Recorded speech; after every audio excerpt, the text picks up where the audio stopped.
नमस्कार, आप देख रहे हैं टीवी अंग प्रदेश। मैं हूं आपके साथ निशा। भागलपुर के बड़ी खबरों के बुलेटिन में आपका स्वागत है। तो शुरुआत करेंगे आज के सबसे बड़ी खबर से। भागलपुर के विश्वविद्यालय क्षेत्र में एमबीए विभाग के नजदीक देर रात दो बदमाशों ने पर्वती मोहल्ले की रहने वाली एक 25 वर्षीय महिला से बलात्कार किया। युवकों ने महिला के सारे कपड़े फाड़ डाले और उसे नग्न कर दिया। वारदात के बाद महिला को झाड़ी में उसी हालत में छोड़कर बदमाश फरार हो गए, जिसके बाद महिला वहां से उठी और हल्ला मचाया तो आसपास के लोग जुटे और महिला को नाइटी देकर महिला की इज्जत ढकी। घटना की जानकारी पाकर विश्वविद्यालय पुलिस मौके पर पहुंची और मामले की जांच में जुट गई है। पुलिस ने घटना स्थल पर पड़े महिला के फटे कपड़े को जब्त किया। पीड़िता ने दुष्कर्म का आरोप पर्वती मोहल्ले के रहने वाले कन्हैया यादव उर्फ कन्हाई और उसके साथी सावन पर लगाया है। पुलिस दोनों की गिरफ्तारी को लेकर छापेमारी कर रही है। डर से चले गए। उसके बाद मौके में सारा कपड़ा मेरा खोल दिया। कन्हैया यादव खोल दिया, बोला कि नहीं करने दीजिएगा, तो जो चाहिए वो कर लेंगे, मार देंगे आपको। उस समय पति मेरा भाग गया तो वहीं आज तोरा मारी वो जौन तो हमरा ले जाते हम कर लिए कि एगो जंगल चले मैं हम के लिए चाचा इन्होंने नहीं घुसा पड़ गए, चाचा लगे नहीं घुसा पड़ गए। वही कना जाता हमरा ले गेलो ना कर ले मैं कना जाता सावन घर में रही। सावन कुछ के सावन महीन तो कुछ के बगल रोला से महावीर रास्ता में कहाँ के क्यों ओकरो यानी कि दोस्ती से दोनों में पिए खाई से हर चीज करेगी। हमें में तो महावीर रास्ता गलिए अथी से एगो दुर्गा में रखता हूँ तो मैं ही दिल्ली में छरपी भागी गेलिए ओकरा तो हमरो घर गेले हम सावन न कहती तेरे दुल्हा के मारी तो नहीं तो जा जल्दी बचाबो बा हमरो कनियोन गेले ओकरे रेप करना स्टार्ट कर दिए। क्या कर लगे रेप कना जात पिता नाम पिता के नाम कन्हैया के पिता के नाम चंदर दादा। कहाँ से पत्नी कहाँ पत्नी नहीं। भागलपुर नगर निगम के कर्मचारी हड़ताल पर है। शहर में कचरे का अंबार लग गया है। मुख्य चौक चौराहों पर, गलियों में, सड़कों पर कचरा पसरा हुआ है। स्मार्ट सिटी का दम भरने वाले नगर सरकार व स्मार्ट सिटी के अधिकारी को इसकी फिक्र नहीं। कहीं धूल, कहीं कचरा, कहीं सड़कों पर नाले का पानी, मानो सारा सिस्टम खत्म हो चुका है। ऐसे में नगर निगम और स्मार्ट सिटी पर सवाल उठना लाजमी है। कर्मचारी बीते 6 दिनों से हड़ताल पर है। कर्मी अपनी मांगों पर अड़े हैं। शहर की सफाई व्यवस्था, पेयजल व्यवस्था कब तक ठीक होगी, यह सवाल शहर के लोगों के जेहन में है। शहर के युवाओं ने स्मार्ट सिटी को बस नाम का बताया। युवाओं ने कहा कि पूरे शहर में कचरा है, धूल उड़ रहा है। ऐसे में कैसे भागलपुर को स्मार्ट सिटी कहे। दुर्भाग्य है यहाँ के जनप्रतिनिधि ऐसे हैं। वहीं भागलपुर विधायक अजीत शर्मा ने इस पर प्रतिक्रिया दी है। उन्होंने कहा है कि नगर निगम के अधिकारी बस लूट में लगे हुए हैं। कोई कार्य यहाँ नहीं हो रहा है, पदाधिकारी यहाँ नहीं सुनते हैं। यहाँ आईएएस नगर आयुक्त की पोस्टिंग के लिए कहा था, वह भी अब तक नहीं हुआ है। कि भागलपुर एक स्मार्ट सिटी है, ये बस एक बोलने की बात है। जैसा कि आप देख रहे हैं यहाँ पे, ये पीछे देखिए, ये हमारा जो मेन मोहल्ला जहाँ हम लोग रहते हैं वहाँ का स्थिति देखिए, अपने पीछे भी देखिए, मंदिर के सामने का ये स्थिति है। सिर्फ ये बोलने का स्मार्ट सिटी है और कुछ नहीं है। होना चाहिए कि मेरे नज़रिए से इसका जितनी जल्दी हो यहाँ पे साफ़ सफाई हो और जितना जल्दी हो नगर निगम से बोल के यहाँ पे डस्टबिन लगाया जाए 2-3, जिससे कि जितने भी यहाँ पे जो कचरा फेंकते हैं यहाँ पे वो डस्टबिन में फेंके, ताकि हम लोग का मोहल्ला जो है एकदम स्वच्छतापूर्ण रहे। भागलपुर के लोगों को स्मार्ट होना पड़ेगा। भागलपुर तो स्मार्ट बस नाम से कहा जा रहा है। बहुत हमें तो बाहर के दोस्तों हमें बोलते हैं कि तुम्हारा शहर स्मार्ट हो गया है, बट भागलपुर कितना स्मार्ट है आप मेरे पीछे देख सकते हैं। ये है भागलपुर की स्मार्ट सिटी। नगर निगम का कूड़ादान लगा हुआ पर वो फेंका हुआ है। ना नगर निगम इसे मेंटेन करती है, ना कोई इसे मेंटेन करता है। पूछे जाने पर कोई जवाबदेही नहीं होता है। पता नहीं नगर निगम को क्या हो गया है। ये सरकार में तो नगर निगम का हालत ऐसा कभी नहीं था, लेकिन जब से ये सरकार बनी है लगता है कि कहीं कोई देखने वाला नहीं है, कोई पदाधिकारी सुन नहीं रहा है। पूरा कचरा कहीं उठाव नहीं हो रहा। नाले के पानी सब सड़क पे आ रहे हैं और नाले के पानी कैसे होता है आपको पता है, गंदगी से भरी पड़ी होती है। कोई देख रेख नहीं। मैंने तो पहले भी माननीय मुख्यमंत्री जी और नगर विकास मंत्री जो डिप्टी सीएम है उनसे आग्रह किया था कि आपने प्रभार बनाए हुए हैं, यहाँ नगर आयुक्त की पोस्टिंग आईएएस की कीजिए। नहीं पता नहीं आज तक क्यों नहीं कर रहे हैं। पोस्टिंग मई जून में होना चाहिए, जनवरी से ये पद खाली पड़ा है और सिर्फ लूट हो रहा है। सोशल मीडिया को सशक्त माध्यम बनाकर गंभीर बीमारी से जूझ रहे अपने समाज के बेहद ही गरीब परिवार की आवाज को जिलाधिकारी तक पहुंचाने का कार्य भागलपुर के गोलाघाट के युवाओं ने किया। दरअसल गोलाघाट के रघु बाबू ठाकुरबाड़ी के पास पन्नी टांग कर जीवन गुजर बसर करने वाले जद्दू की मां विमला देवी को जानलेवा बीमारी कैंसर हो गया है। एक बहुत ही गरीब परिवार जिसमें एक बेरोजगार लड़का और उसकी मां कैंसर पीड़ित, खाने तक को अनाज नहीं, रहने तक को आशियाना नहीं, जिसके बाद समाज के युवाओं ने उनकी आवाज़ उठाने के लिए उनका वीडियो बनाकर फेसबुक, व्हाट्सएप, सोशल मीडिया पर वायरल किया और ये खबर जिलाधिकारी सुब्रत कुमार सेन तक गई। मामले को गंभीरता से लेते हुए जिलाधिकारी ने सीएस उमेश शर्मा को गंभीर बीमारी से जूझ रही विमला देवी को हर संभव मदद करते हुए इनका निःशुल्क इलाज कराए जाने की व्यवस्था किए जाने का निर्देश दिया। साथ ही अधिकारियों को दोनों लोगों को खाने और हर संभव मदद किए जाने को लेकर दिशा निर्देश दिए, जिसके बाद सिविल सर्जन ने सदर अस्पताल से चिकित्सकों की एक टीम विमला देवी के स्वास्थ्य परीक्षण के लिए भेजा। जांच रिपोर्ट आने पर यह पता चला कि विमला देवी को 3rd स्टेज का कैंसर है। तंगहाली की जिंदगी जी रहे जद्दू और उसकी मां विमला देवी को स्थानीय युवाओं का सहारा मिला है, जिसके बल पर जिलाधिकारी द्वारा उन्हें इलाज के लिए अब मुजफ्फरपुर भेजे जाने की तैयारियां चल रही हैं। तो मेरा ये निर्देश हुआ कि भाई उनको खाना भी नहीं मिल पाता, घर में खाना भी नहीं, खाने के लिए मोहताज है। तो उन्होंने कहा नहीं, यहाँ भर्ती कराइए, दोनों को खाना, लड़के को भी और मदर को, दोनों को हम लोग यहाँ खाना प्रोवाइड करेंगे। और जब कुछ मैंने अच्छा स्थिति अच्छी हो जाती है तो उसको हम मुजफ्फरपुर यहाँ एम्बुलेंस भेजेंगे। जो भी हमारे यहाँ से सुविधा, पैसा जो भी प्रदान करना होगा वो प्रदान करेंगे। कल इन लोगों ने काफ़ी हमने 2 बार 3 बार होल्ड किया, इन लोगों का गई नहीं मंगवाई इसको, कल फिर हमने किया तो वो चला आया। अस्पताल में उसको दोनों समय खाना मिल रहा है, जो भी होगा उसको हम लोग सुविधा। सर मरीज का क्या नाम? भागलपुर जिले में जनसंख्या नियंत्रण के साथ जच्चा बच्चा के स्वास्थ्य को दुरुस्त रखने के उद्देश्य से समय समय पर परिवार नियोजन पखवाड़े का आयोजन किया जाता है, ताकि अधिक से अधिक लोग परिवार नियोजन के महत्व को समझें और इसे अपनाएं।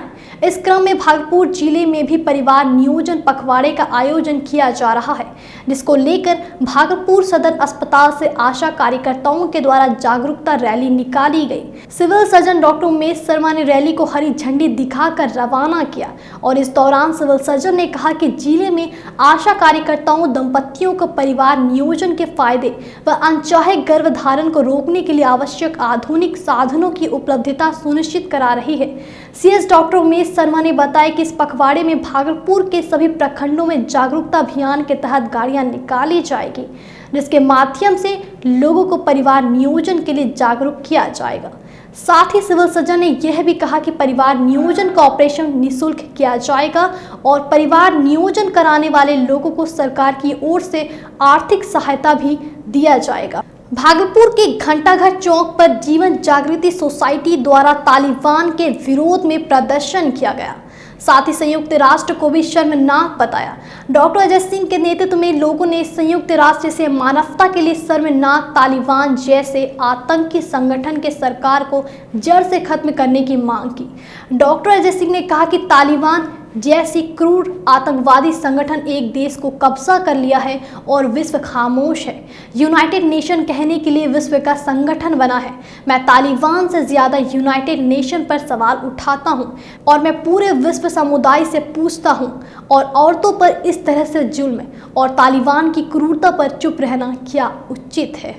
कि तालिबान जैसी क्रूर संगठन, जिहादी संगठन, आतंकवादी संगठन एक देश पर शासन कब्जा बैठा है और पूरा विश्व खामोश है।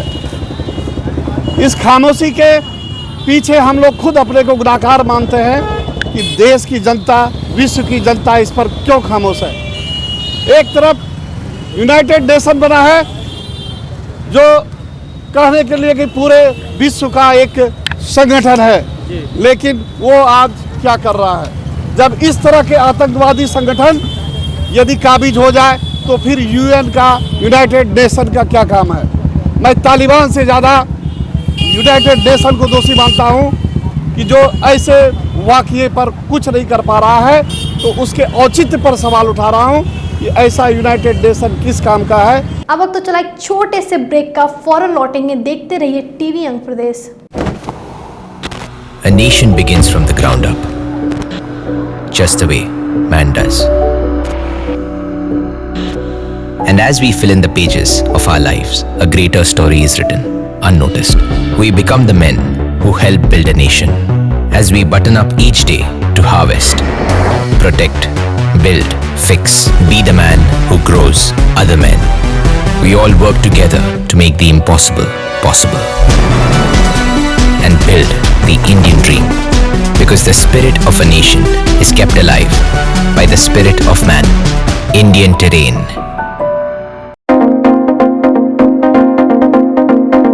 होटल स्टोन पार्क अब आपके शहर भागलपुर में खुल चुका है। बड़े शहरों जैसी अत्याधुनिक सुविधाओं से युक्त होटल स्टोन पार्क, तमाम जरूरी सुविधाएं अब आपके बजट में। AC, non AC room, conference room, 24/7 power backup, wifi जैसी सुविधाएं। भागलपुर रेलवे स्टेशन एवं प्राइवेट बस स्टैंड के नजदीक स्थित होटल स्टोन पार्क में जब आप एक बार आएंगे तो बार बार आने का दिल चाहेगा। तो हमें सेवा का एक मौका अवश्य दें। हमारा पता है होटल स्टोन पार्क, पटल बाबू रोड, सिटी मार्ट मॉल के बगल में, भागलपुर। आपके भागलपुर में पूरी भव्यता के साथ महिलाओं के लिए पहली बार भव्य रेंज और ब्रांडेड आइटम का संसार भाव्या। बेनवियों बेहद ही खूबसूरत sari, lehenga, salwar suit, suit piece, kurti और अंडरगारमेंट्स, ये सब कुछ होगा एक ही छत के नीचे। भाव्या यानी भाव्या के साथ भव्य रेंज की सौगात। बेनवियों Bhavya exclusive showroom, Kachahari Chowk near petrol pump, Bhagalpur. Bhavya exclusive showroom. Break के बाद फिर से एक बार आपका स्वागत है टीवी अंग प्रदेश में। बढ़ते हैं अगली खबर की ओर।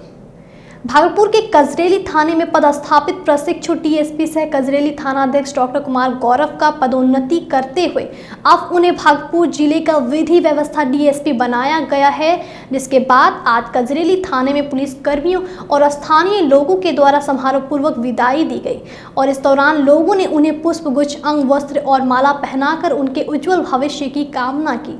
हम आपको बता दें कि बालू खनन को रोकने के लिए डॉक्टर गौरव कुमार को कजरेली थाना का पदभार दिया गया था। उन्होंने अपने कार्यकाल में काफी सुर्खियां बटोरी और बालू माफियाओं पर काफी हद तक नकेल भी कसा। इस दौरान डॉक्टर गौरव कुमार ने कहा कि वरीय अधिकारियों और सहयोगियों की मदद से अपराध और अपराधियों पर नकेल कसने में सफलता प्राप्त हुई। साथ ही कार्यक्रम के अंत में वृक्षारोपण भी किया गया।